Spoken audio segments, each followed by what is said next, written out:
Welcome to today's episode, all about how to eat healthy, but also make really good choices at the grocery store without breaking the bank. My guess is you've been to the grocery store as of late and you have seen the skyrocketing prices.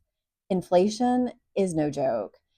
We feel it in our family every single day, and I know you guys must feel the pinch as well. It's hard, right? It's hard to go out and find good, healthy choices without feeling like you are giving over a small fortune of your salary to feed your family every week.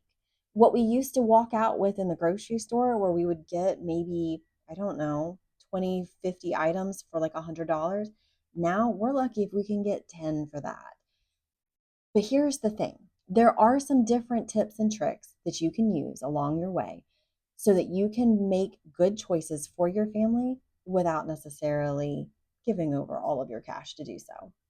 So, what I want to unpack today is how to approach grocery shopping in today's time, how to make sure that you are still getting those healthy choices, not only for yourself, but for your kiddos too, and to enjoy knowing that you can make these decisions confidently, that you can get the right nutrients, that you can get the right minerals, the right nutrition levels into your kiddos so that they are not having meltdowns, so that they are thriving in their lives and being the best kids that they can be.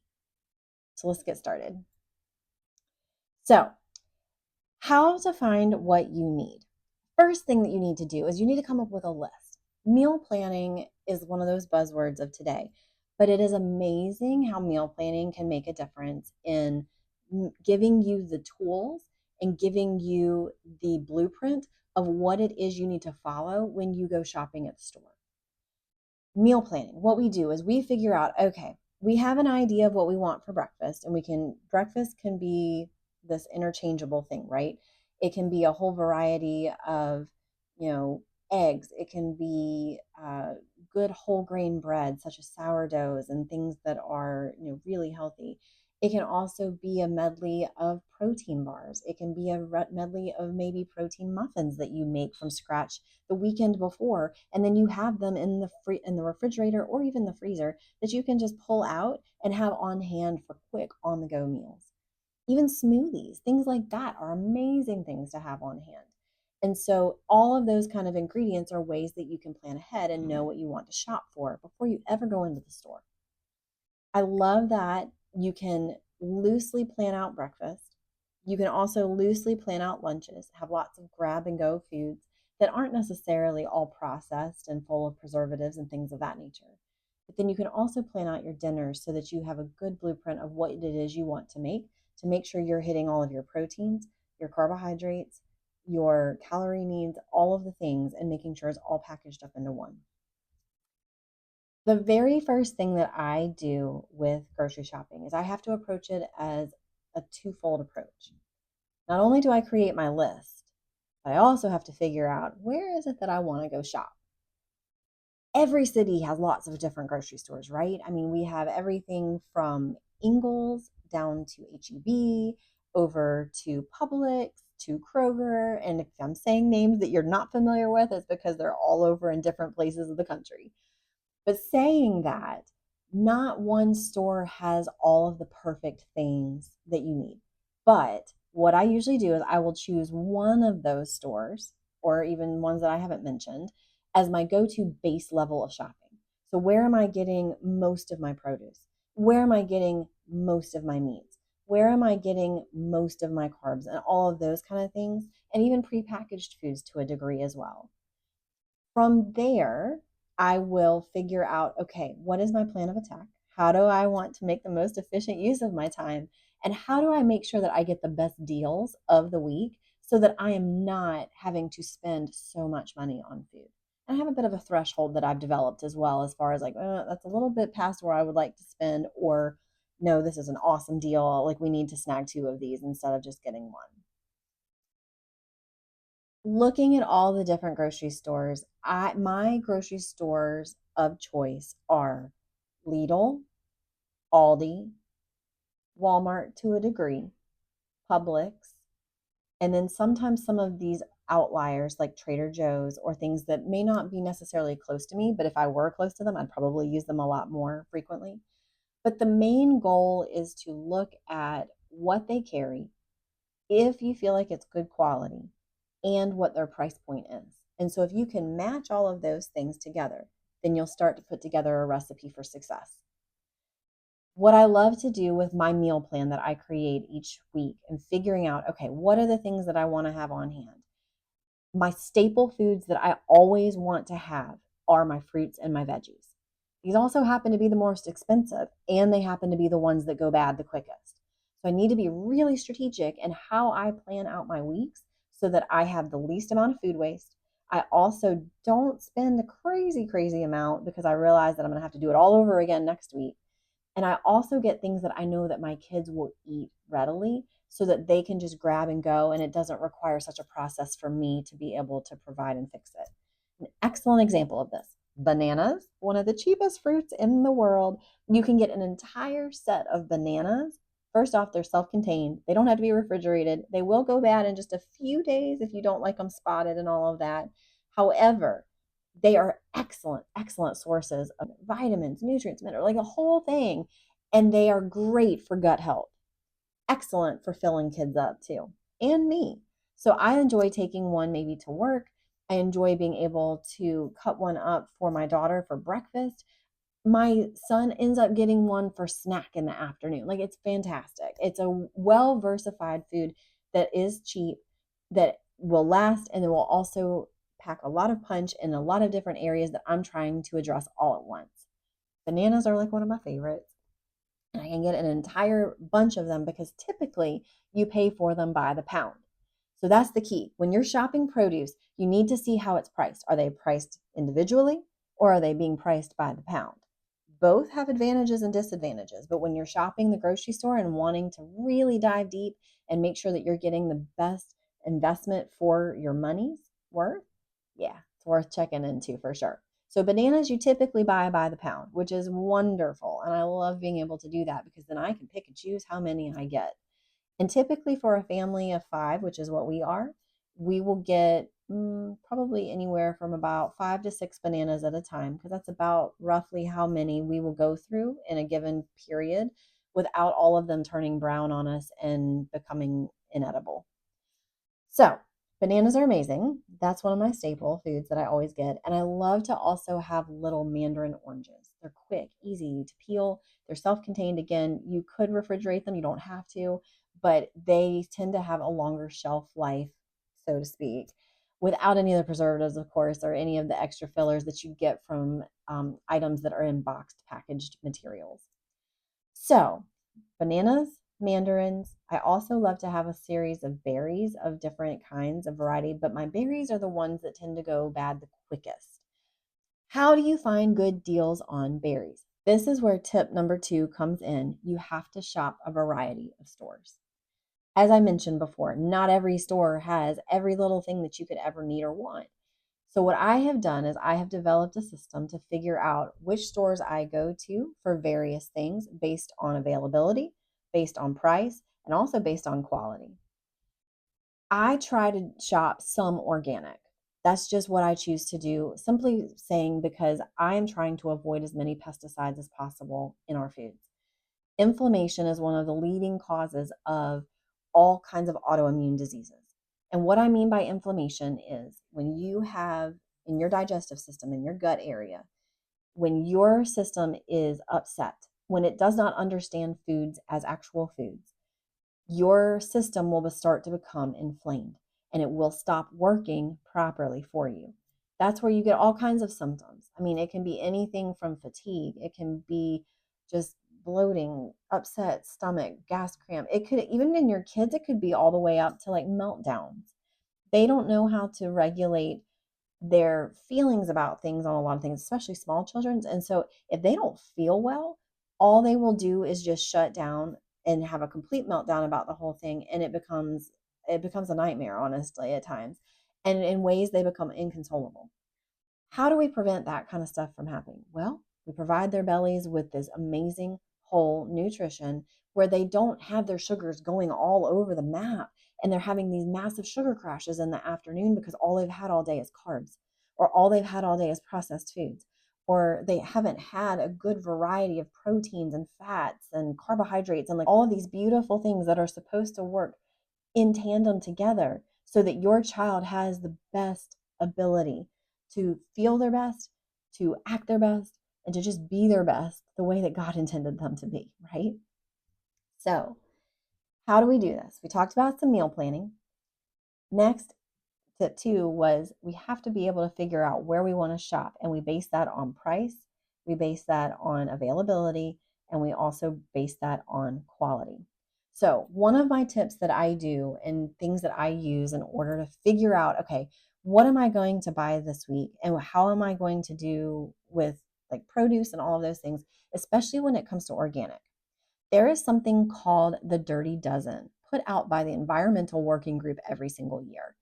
I use this as like a framework, an idea of, okay, if they have tested all of these different foods for pesticides, herbicides, fungicides, like all the things that commercial farmers will use on their produce, what are the things that I want to use as organic to lessen the effect or lessen the amount rather of the different pesticides and such that I'm going to be putting in my body. Because guess what? Pesticides are inflammatory. Our body doesn't recognize them as food. They see them as chemicals and things that are foreign in our bodies, and it does not know what to do with it. Will one or two exposures of this affect it that much? Maybe, maybe not. Depends on your microbiome. For some people, they're extremely sensitive to this stuff. Other people will never see a difference, whether or not they use, produce that's not organic or produce that is organic. But I would challenge this belief that as you start to put layer upon layer upon layer upon layer of chemicals in your body from foods that have lots and lots of pesticides and preservatives and other things, you begin to up your ability to be able to not have symptoms of things. Think of it like this. One of my allergists told me this years ago, and it sat with me so well. Think of your body and your immune system as a glass. Your glass always has something in it, right? We'll call it water for now, just for the illustration and purpose of this. With this glass, you have your water levels, right? And as you add things to it, that water level goes up. And at the top of the glass, that's your threshold for being able to handle stuff. Well, once you start putting so many other things in that glass, that water starts to spill over. And in this illustration, those would be symptoms. Those would be conditions. Those would be autoimmune diseases and other things that start to go haywire in your body because your body just can't handle it anymore. The more that you stack and put things on top of each other, the more you are upping that level of threshold for yourself and the more chance that you have for other issues to arise. Will it happen tomorrow? Again, maybe, maybe not. It all depends on your microbiome system, and every single one of us has a different chemical makeup that makes our body react or not react in certain ways. That's why it can't be a one size fits all. And for anyone who says that it is, I'm sorry, but they are just wrong. It can't be. Are there statistics out there for generalizations? Absolutely. Could you fit in that generalization? Potentially. But you don't know that until you really start testing and trying it. And my whole philosophy is if there are other ways that we can make things happen in our health where we are not pushing ourselves to the limits and maxing ourselves out, getting ourselves to that level where we are then starting to have issues, then why don't we make the choices that allow us and allow our bodies to act and perform in the absolute best way they can? And for me personally, I have seen mountains of difference in doing that. And I've seen it firsthand in all of my kids.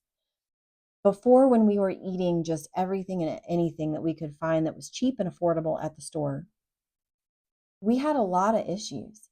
Everything from stomach pains to fatigue to not being able to function properly with our minds because we had a lot of brain fog, things that we still are working through to this day from time to time.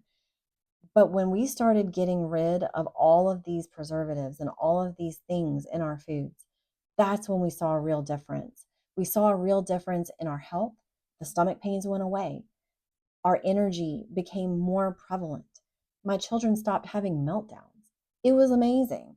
And so the more that I learned that what we put in our bodies actually matters, and it's not just an old adage of you are what you eat, That actually is kind of true. Like, you are what you eat. If you eat a ton of junk, if you eat a ton of preservatives, if you eat a ton of things that have chemicals in them, your body will eventually react. And it may not be tomorrow, it may not even be next week, but I almost guarantee that within years' time, sometimes weeks, sometimes months, sometimes years, you will start to see a negative difference in your body if you continue down that trajectory. My goal is to give you all of the tips, all of the tricks that I know to make these decisions in a good way so that you can help your own health, you can feel your best, and you can also help your kids to feel their best too. So if we know that we need to meal plan, if we know that we need to look at different stores for different things for different prices and for availability, the very last thing that we need to do is we need to make sure that when we go to the grocery store that we shop the perimeter of the grocery store first. If you notice the way that grocery stores are set up, all of the most fresh things are put around the outside of the grocery store. Ever noticed that before? And that all of the boxed, packaged, canned, other things are more in the center of the store. Ironically, the center of the store is the largest real estate, arguably, of the entire store. But it doesn't necessarily mean that it's the best for us. But it is where all the colorful packaging is. It's where all of the marketing signs are. It's where all of the different pretty, exciting, kid-friendly, all that kind of stuff simply resides. But I would challenge you the next time you go to the grocery store, start on the perimeter first. Fill your cart with all of the great things that you know that your body will recognize as actual and real food.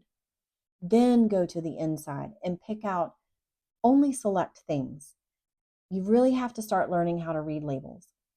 There's an ingredient that you cannot pronounce on the label. A, look it up on your phone, figure out what it is. B, figure out if it's a preservative or if it's just a fancy name for an extra vitamin that they have put in the food. And C, make sure that there aren't a whole lot of side effects that go with that as well. That's the beautiful thing about the internet and Google today. You can find almost anything and use your phone as a resource. It's a fabulous tool. And there are tons of apps out there too that you can scan barcodes and it will tell you the whole lineage or lineup of all of the different ingredients, all the different concerns or good things that there is to know about that particular food. I use them all the time. They're wonderful. So the more that you can do that, the more you can start making these educated decisions about your food. Plan ahead. Make sure that you look at a variety of grocery stores for availability and making sure that you're getting all of the things that you want at the right price points that you want. You can do that a couple different ways with the pricing. You can look for sales every week. You can also start to commit to memory or make a spreadsheet or a little note list of, oranges are typically this price at this particular store, or organic strawberries are typically this price against this store. And depending on what part of the country you live in, too, may affect some of those prices of what a threshold would typically run. I will tell you also shop in season. Strawberries are amazing in the or late spring and also into the summer months. They're kind of sparse when it comes to the winter months, and they can be quite expensive. And especially when they're importing things from out of the country, yeah, that price can go way up. So we try to buy as much as we can in season. That also helps us offset our costs. And so we will switch foods in and out throughout the year according to what seems to be the most affordable. If we're spending $7, $8 on a box of strawberries, typically that's a little bit past where I want to be. I enjoy getting them on sale. If you can get an organic box of strawberries for like $3.50 or less, gold. Yes, absolutely get those. And again, this may fluctuate depending on what part of the country you're in. Some prices may be lower, some prices might be a lot higher. But you can kind of look and shop for sales and make sure that you purchase things that make sense to you and your family, things that you like, that you know that you're going to eat so that you don't have food waste, and also that fit your budget too. And then that last thing is making sure that you shop that perimeter of the grocery store. If you can take those tips and tricks and put them into practice, I promise that you are going to start with these baby steps in making progress toward your health goals. Your family is going to feel better, you're going to feel better, and you're going to have more tools in your toolbox to pull from as you start to implement these different small changes into your life so that you can have a healthy lifestyle too. If you feel like this episode would be really helpful for someone, please feel free to share this link. I would love for them to have it, be able to take some notes on the different things that you can do to make your shopping trip easier, more affordable, and just more simple in your mind of thinking and not being so overwhelming. I would love for you to be able to share that with this person. If you want to sign up for the different things that I can offer, different tips and tricks that would be in your inbox weekly, I would love to be able to send that to you as well. Sign up for my freebie below on how to shop the perimeter of the grocery store and the different things to look for there. I'll be happy to be able to share that with you. Thank you so much, and until next time.